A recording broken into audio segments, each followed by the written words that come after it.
The first international tournament of the 2026 season and the last international tournament of the Reg H season just popped off as a banger. Like, this was such a dominant finals, and honestly, such a dominant team came out from this. This was a pretty solid team for the finals. Welcome everybody to another Pokemon VGC video. It's Miketsu, and today we are talking about the LAIC International Championships that's just happened this past weekend. And guys, this was a doozy. This was an absolute doozy. So the format's a little bit different from anyone who's been here before. The format's a little bit different. All the things haven't been updated fully. This was the best way that I could find everything together. So we're going to be talking about this just a little bit nicer. We're going to be talking about this just as a big, broaded thing in general. We're going to be talking about a lot more teams here as well. So if you guys like this, change of format and you want to see this change of format, let me know in the comments below. But let's start things off with the top 16. We're going to work our way down from here. So I didn't really check out much of the games this past weekend. I checked out a little bit of day one that we saw on stream. If you guys want to check out any watch parties that we do from any regionals or internationals that we do, we also watch them as well on stream if you guys want to check us out there on Twitch. But yeah, we see a few cool teams here. Arc Rain, showing up here and there with that Pele Arcaludon with William Brown, which was actually really cool. Arcaludon standing on its own, I'm assuming with that Power Herb set as well from Kylan Van Severin. Apologies if I get that name wrong. But yeah, it's pretty much the standard, Power Herb set here with the Sturdy, Draco Meteor, Flash Cannon, Electro, and Protect. This is pretty much like the same standard that you would pretty much see anywhere. Double Dragon set, Triple Dragon with that Tatsugiri as well, which is quite nice. The Dozogiri coming up in the, I believe, in the top 16, top 16, which is actually quite interesting. Nice to see Dozogiri, coming up in the top 16 as well, which is quite nice. Going up into the top 8 here, we see a Venusaur. This was cool. Now, this is really, really cool. We see a Venusaur here with the Dusclops going into Trick Room with the Torkoal as well, and the Dragonite. Dragonite just being, just a really standard mon here in Reg H. Incineroar, and I'm assuming it's a Choice Scarf Annihilate. I'm assuming it's a Choice Scarf. No, it's a Focus Sash Annihilate. Oh, okay, cool. Close Combat, Rage Fist, Coaching, and Taunt, which is very, very interesting here. But the Venusaur is also really, really cool. Got the Leaf Storm, the Weather Ball, the Earth Power, and the Sleep Powder as well. Or Earth Power, I should say. Earth Power and Sleep Powder. It's two different words. But yeah, that's not too bad. That actually wasn't too bad. I'm really happy to see Venusaur coming up in a different playstyle here. I'm actually happy to see Venusaur in the top 8. Not many people really use Venusaur like that because, of course, Venusaur just doesn't really, get it going as well. There just wasn't any good synchronization with Venusaur here. Yeah, Chlorophyll is really good, but then Hisuian Lindigant just plays it a lot nicer because it's faster. You get After You, so it helps Torkoal be a sweeper if it really wants to outside of Trick Room, which is quite nice. But this one helps a lot because you do have that Dusclops as well. And Dusclops, as we've seen in the past, can be an extremely annoying Pokemon, especially with that Eviolite as well, and such crazy high defense stats too. This thing can be an absolute demon if it wants to, and clearly it shows. Top 8 going friggin' amazing here. We also have Justin Tang's team as well, going with the Grimmsnarl here, Volcarona, Dragonite. Very standard, Dengo, so Dragonite core here, which is very standard. Double steel types as well. You got that fairy dragon, steel dragon core with the Grimmsnarl, Goldengo, and the Arcaludon too. A lot of good special attackers here. In fact, I think if all of them outside of Grimmsnarl, but Grimmsnarl support, so I wouldn't really technically count that, is special attack here. Dragonite is like the only physical attacker here, which is quite interesting here. Is it the extreme speed set, or is it a nope? It's the standard Dragonite set. Scale Shot, Haze, Tailwind, and Protect. Standard stuff there. You got the Light Clay from the Grimmsnarl, of course it's Double Screens, Thunderwave, and Spirit Break. That is pretty much the standard Grimmsnarl set that we have here. Life Orb, Ursaluna. I'm so thrilled that we're kind of seeing the return of Ursaluna having a Life Orb, because throughout like most of this format, we've seen Assault Vest Ursaluna, we've seen Leftovers Ursaluna, we've seen a lot of different Ursaluna around. And Life Orb's kind of gone down a little bit because, of course, like things like Goldengo just takes the Life Orb as well, because Life Orb Goldengo is just really, really good. But Justin's kind of like switched this around here by using the Choice Specs. So Choice Specs on the Goldengo, so of course you've got that trick, but then Life Orb goes to Ursaluna, so you've just got like this outright damage here. And this is also quite interesting because a lot of this format, which we're going to get to in a second, which I'm going to touch on a little bit in a second, is a very crazy offensive heavy format, which is quite nice. I'm going to touch on that a little bit later on because that's a team I want to talk about. That again, I saw the finals match this morning before I started recording, and yeah, this kind of goes on to what I want to talk about with that team as well. So we have the top 4. We have Yuya Tada and Tiote Masu going into the top 4. Apologies if I pronounced either of those names wrong. We've got the nice standard balance core here: Fire, Water, Grass, Basilican, Rilla, Insane, Volcarona there is like a nice little pivot there for a special attacker. Ursaluna again. Alolan Ninetales, of course, coming up all over the place. Oh, they can't find the page. We can't find the page. That's okay. I actually wanted to see what that team was too. That seems like a really cool team. Really nice balanced team too. Arc Rain coming back as well. Pelly Arc for Rigoraph to stop any fake out. Sinister to set up a Trick Room, I'm assuming. Ursaluna, I'm assuming it is a Life Orb Ursaluna. I cannot tell because I cannot read. I cannot read Japanese. Unfortunately, I cannot translate for you guys, but I'm assuming it is a Life Orb set. I'm assuming it is a Life Orb set. Again, I did not see this game, but I'm assuming it's a Life Orb Ursaluna because, again, no Goldengo, so you've got that extra space. Incineroar there with either Citrus Berry or Safety Goggles, one of the two. So, yeah, it's not too bad. Like, that's also a pretty solid team here as well. We've got the second place team done by Juan Solano, which was, again, super cool team. This was super nice here.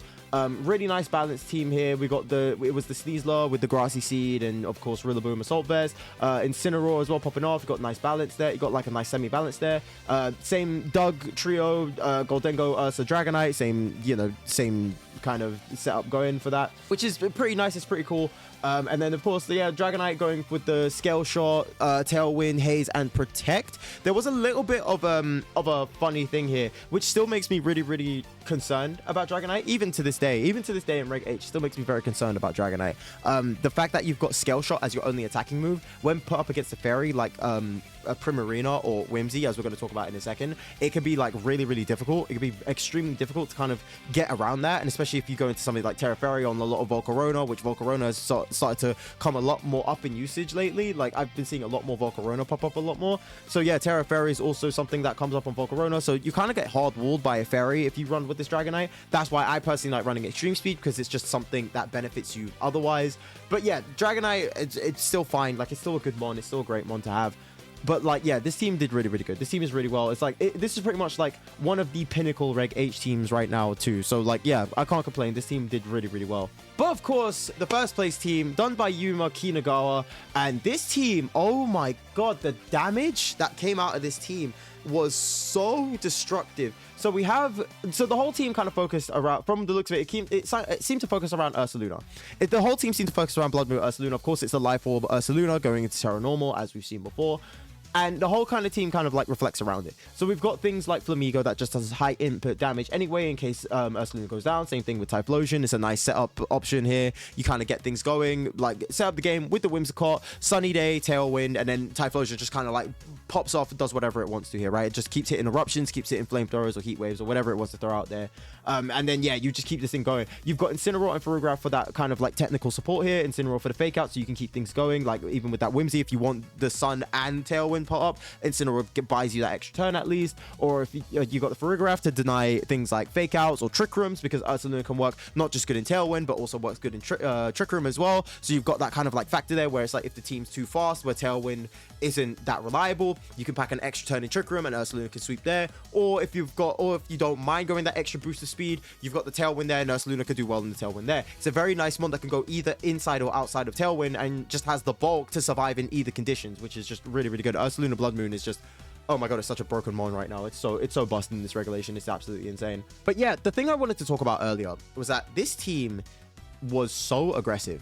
This team was absolutely aggressive. Like, I think in the first round, this Blood Moon Ursaluna, I think one-shot 3 of Juan's Pokemon. Like, one-shotting 3 different Pokemon back-to-back is nuts to me. I think it was Terra Normal, Blood Moon, they got rid of one mon, then it was Terra, then it was like a Protect on the next turn, then it was like Terra Normal, Blood Moon on the next turn, one-shot then I think it was like a Protect or something again, and then Terra Normal, Blood Moon again, into the third slot, and then that was it. Like, the game was, I think it was just Dragonite left, and then the Dragonite, yeah, there was like, you did manage to take out the Ursa, I believe, in game 1, but then you just had the Whimsy staring at you, which is what I was talking about earlier, where bumping into a fairy type with Dragonite on its own is just like an auto loss, because you can't do anything, because the only move it has is Scale Shot, and of course it doesn't affect fairies. So yeah, so Dragonite was literally staring down a Whimsy, Incineroar, and the Farigiraf, and it was just insane. Like, it was insane. There was nothing much they could do in game 1. Game 2, pretty much same thing here. Like, Goldengo managed to tank it, but it only managed to tank it because of its steel typing.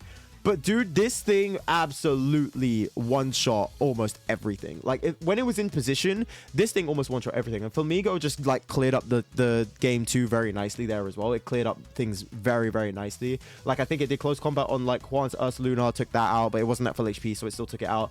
Then it one-shot, I believe, the Incineroar, and then it was like somebody left, and it was just like, it was curtains from there. It was absolute curtains from there.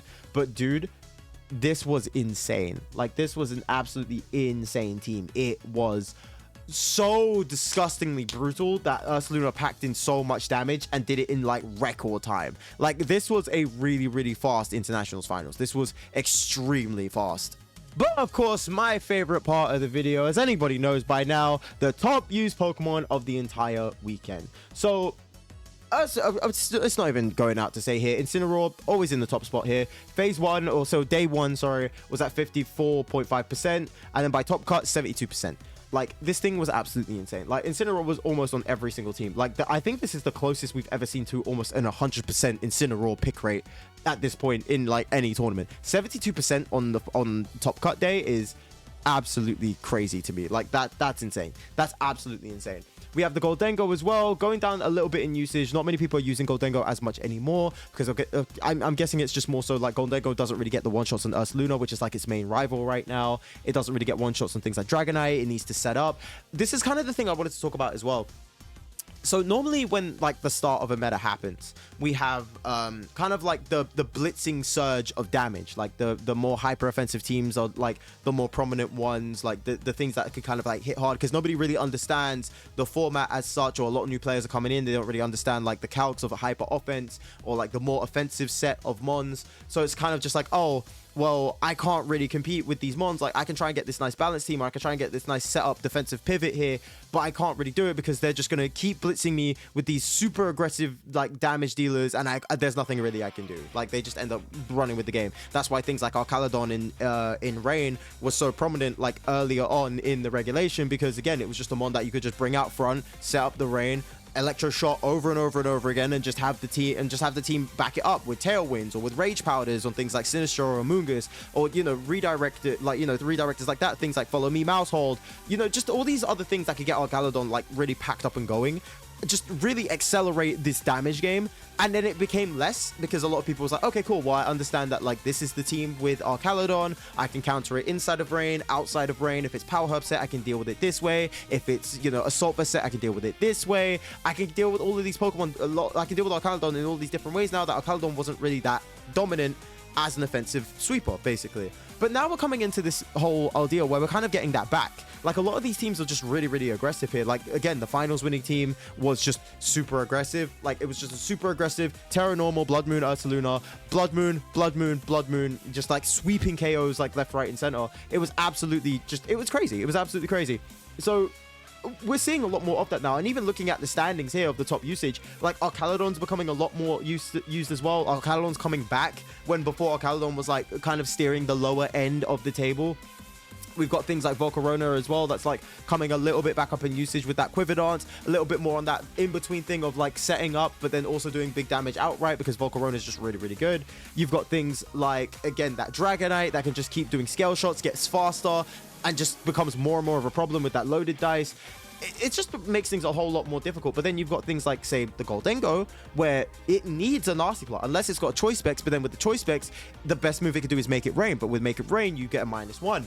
So the main point of it is that you kind of just, you need that setup. But the setup kind of feels like it's taking too long because we're like, right, we know that Goldengo's a problem now because of Make It Rain. We know that Goldengo becomes a problem because of Nasty Plot. So I'm going to need to get that Goldengo out of the way with things like Blood Moon Ursaluna or things like Incineroar with Flare Blitz and Knockoff. So Goldengo has Terra, but then if it goes into its popular Terra, which is Terra Water, then Rillaboom's sitting right there. It's like, well, I can just Grassy Glide you, and because of Assault Vest, I'd probably tank a Nasty Plot, Make It Rain anyway. So like, I could just get you cleared out in 2 shots with a Grassy Glide.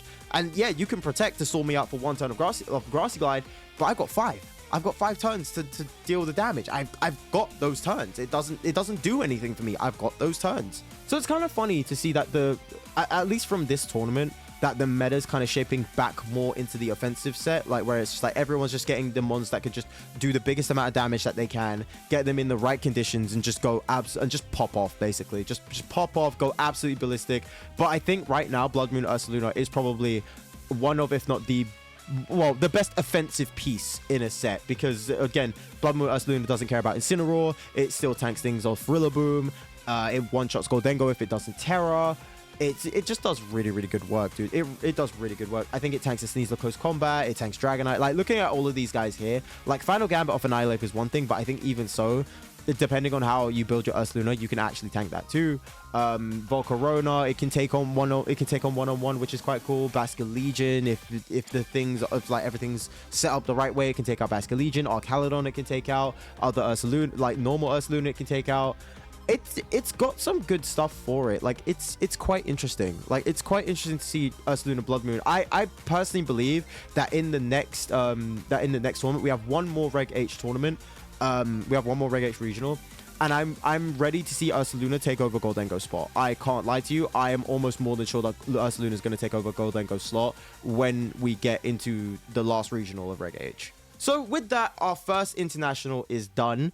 And we have, again, one more regional before the end of Reg H. I'm probably going to see just how it goes, because I like seeing how, you know, things resolve, how things finish. So I'm probably going to watch it a lot more next weekend. So it's going to be a bit of a fun one just to see how Regulation H finishes, our last Regulation H of the season, and our last Regulation H of Scarlet and Violet as well, because of course by this point next year we would be running on to Pokemon Champions, so this is coming up to the end of Scarlet and Violet as well. So yeah, it's gonna be cool to see how Regulation H finishes, and yeah, I'm looking forward to it. I like to see how things resolve anyway. So let me know what your favorite team was this past weekend. Let me know what your favorite mon was this weekend. For me, it's Blood Moon Ursaluna. I've been loving Blood Moon Ursaluna a lot lately. I think it's been just a really fun one to be with. But yeah, guys, thanks so much for tuning in. I hope you guys stay safe, and I'll see you all in the next one. Take care of yourselves, and I'll see you all later. Okay, bye.